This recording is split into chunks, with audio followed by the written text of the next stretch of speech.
Saudi Arabia has announced several ambitious plans to launch a wave of megaprojects that are set to transform the country into a global economic powerhouse. With investments totaling billions of dollars, these megaprojects range from mile-high skyscrapers, futuristic smart cities, to luxury resorts, and they are set to make the kingdom one of the most exciting destinations in the world. The rise of mega constructions in Saudi Arabia may seem sudden and new, but the kingdom's love for eccentric megaprojects had been around for a long time. A decade ago, Saudi Arabia had a vision to transform its holy city of Mecca to a destination like Las Vegas, creating an entire city of five-star luxury for well-heeled pilgrims and visitors from the Gulf. Known as the City in the Sky, the plan was to build an enormous hotel with 4 helipads clustering around one of the largest domes in the world, which would be 45 stories high up in the sky above the deserts of Mecca. Once built, it would become the world's largest hotel, offering 10,000 rooms and 70 restaurants among several other luxury amenities. As with many ambitious megaprojects, this development never saw the light of day, and to this day remains just a vision. But the story of this project is a fascinating one, and if built, the hotel would have been unlike anything you've ever seen. In today's video, we will explore everything you need to know about this long-forgotten mesmerizing megaproject. Before we start, don't forget to click on that subscribe button and leave a comment, as it's the best way to help us grow as a channel. Abraj Kudai, a $3.5 billion megaproject proposed for Mecca, Saudi Arabia in 2015, was set to become the world's largest hotel. The project attracted much attention for a number of reasons. First, it would have overtaken the likes of First World Hotel in Malaysia with 7,351 rooms, and MGM Grand in Las Vegas with 5,044 rooms, to become the world's biggest hotel in terms of room count. When completed, Abraj Kudai was to contain 10,000 rooms. With 12 towers housing 4- and 5-star rooms, several floors were going to be reserved entirely for the Saudi royal family. Abraj Kudai was touted for offering an unprecedented level of luxury. At the time, it was believed that this development will become a striking landmark for its unparalleled size, height, distinguished location, and exposure.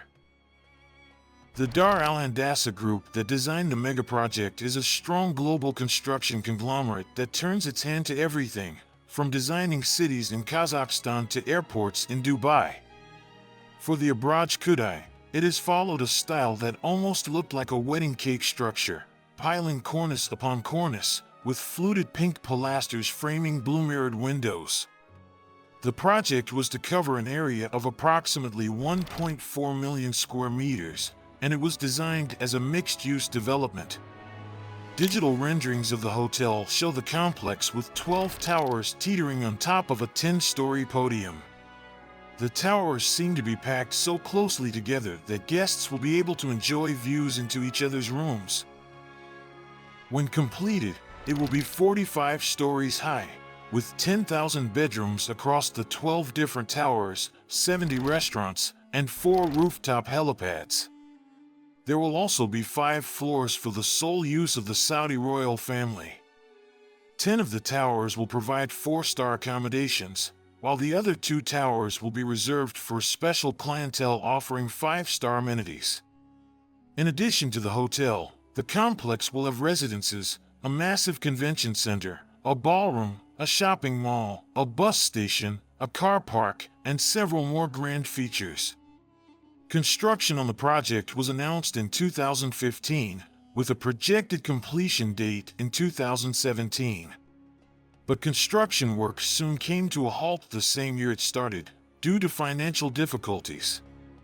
Then in August 2017, it was announced that work on the project would resume.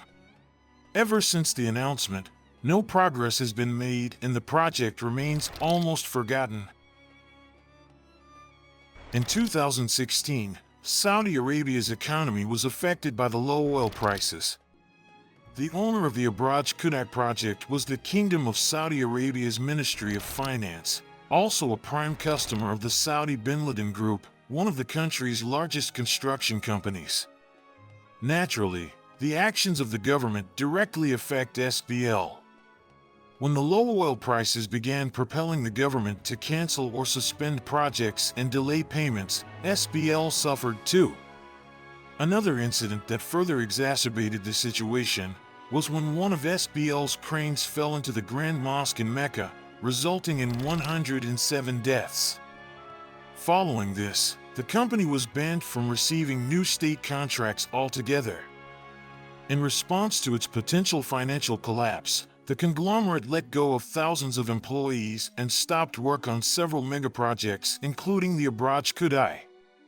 Afterwards, the Ministry of Finance did not offer the project's development to another contractor. At the time this billion-dollar hotel project was announced, it attracted much criticism, especially from pilgrims, as it was to be built in the vicinity of the sacred mosque. The Abraj Kudai was just one project in a slew of modern constructions in Mecca. With such rapid expansion, some worried about the preservation of the city's historical architecture.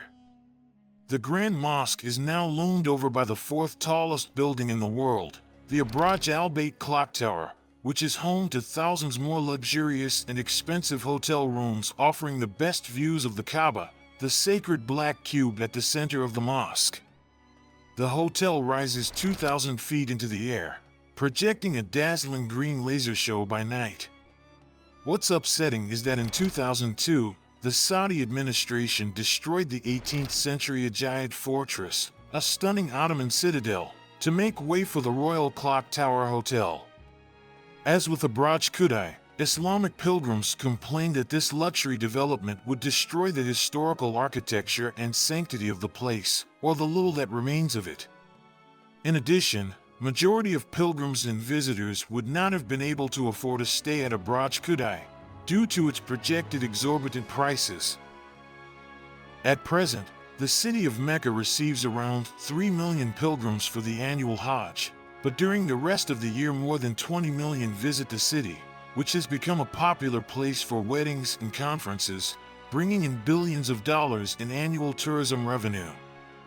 Protecting the history, culture, and holiness of the city has been difficult as the skyline now bristles with cranes, as several hotel towers rise to accommodate the influx of tourists and pilgrims.